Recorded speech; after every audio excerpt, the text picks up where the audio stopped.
Abavuzi ba bodaboda bonna mu ggwanga balina akaseko ku matama oluvannyuma lwa yuniyoni yaabwe ebagatta okuvayo n'enteekateeka ezibafunira ettaka era kati nga kuno kwe bagenda okuzimba amayumba gaabwe ag'obuwangaazi nga bayita mu ssentebe waabwe owa yuniyoni eno Frank Mawejje bafunye yiika ezisoba mu 13 ku kyalo Matte e Busunju mu disitulikiti y'e Mityana nga eno gye bagenda okuzimba amayumba gaabwe naye ng'agenda kuba nga basasula mpola mpola. Kati ate estate nteeketeeke bulungi aba boda bonna bagenda kusasula poloti zaabwe ate tumanyi tubazimbiremu amayumba gano nga bw'ogalaba beebake nga bwe basasula okusingako kye babaddeko ekyokuba nga akola landiroodi n'abafuukira landiroodi abakyala ne batandika okulimbalimba ba landiroodi nedda waneeno wa bodaboda agenda kuba nga yeebase z'abadde awa landiroodi mu bitundu gy'abeera oba Kampala owawwa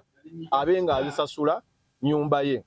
Frank Mawejje ategeezezza nti enteekateeka eno bagenda kuba nga basooka basasulako $25,000 egya ssaako olwo nno bagende nga bateekangayo $1,000 buli mwezi naye nga union yegenda okuba nga ebazimbira amayumba gano. Poloti zino omulundi ogusooka kuba baboda almost ebitundu nga 9 ku 10 tubadde bapangisa kati union nga tukozesa discipline yaffe namba yaffe ne system zaffe twasazeewo ffe kennyini twezimbire twefunire poloti twezimbire amayumba owa boda kimwetaagisa okusasulako $25,000 n'atandika okusasula poloti ye essente ezitasukka $1,000 naye ng'ate tulina ne poloti ng'owa boda buli lunaku yasobola okuba nga asasulako shilingi nga 9 7 $1,000 essente owa boda z'asobola okufuna buli lunaku. Ssentebe w'ekyalo kino Matte ategeezezza nti abantu bano abazze ku kyalo kyabwe babaanirizza mu nteekateeka yonna okulaba nga bebeegattako wakati mu kulaba ng'enkulaakulana egenda mu maaso. Tubaaniriza nnyo mu kitundu kyaffe kino Matte era twesimye okulaba nga muzze mu bungi bwe muti. Tusuubira temujja tulekera lusozi awo lubeere lwereere ng'ate mugambye ba union mulabika muli kitole twagala muzimbe naffe tujja kuba nga tweyagala ng'olusozi lwaffe temanyi lujja kuba lwakaayakana. Eno estate yemu ku ezo estate gye twatonzeewo erimu poloti ezisukka mu 150 ate tulina ne estate endala nene eya Busunju gye tusoose olwaleero era yevuddewo estate era tuzze ng'abavuzi ba bodaboda abasukka mu 2 okuva mu bitundu ebyenjawulo Wakiso, Jinja, Mukono, Kampala, Kasanda,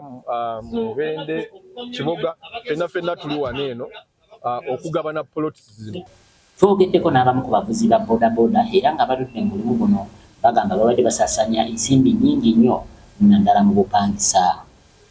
Mayumba, amasomero, abaana n'ebintu bingi pikipiki za looni ne bituleetera okulaba nti tukaddiwa nga tetukyusizza bulamu bwaffe. So twakuŋŋaana nga ffe bamufuna mpola kuba Uganda kati abantu abasinga okuba nti bayina mulimu gwa wansi beffe aba bodaboda edda babanga balimi naye kati olwaleero omuntu aba asusumukamu bw'ati n'afuna pikipiki. So nze nkubiriza bannaffe bonna abali eyo mu Uganda n'abavuzi ba bodaboda okusingira ddala Kampala amayumba geeyongedde okubeera ag'obuseere olw'okuba nti ebintu birinnye. So tuzze ne Busunju naffe okutandika ekibuga kyaffe ng'aba bodaboda era tukubiriza gavumenti n'ebitongole ebisobola okuyambako ku bantu. Enteekateeka eno etandikidde mu disitulikiti y'e Mityana naye nga bano balina essuubi kine mu bitundu ebirala egenda kuba ng'etambula.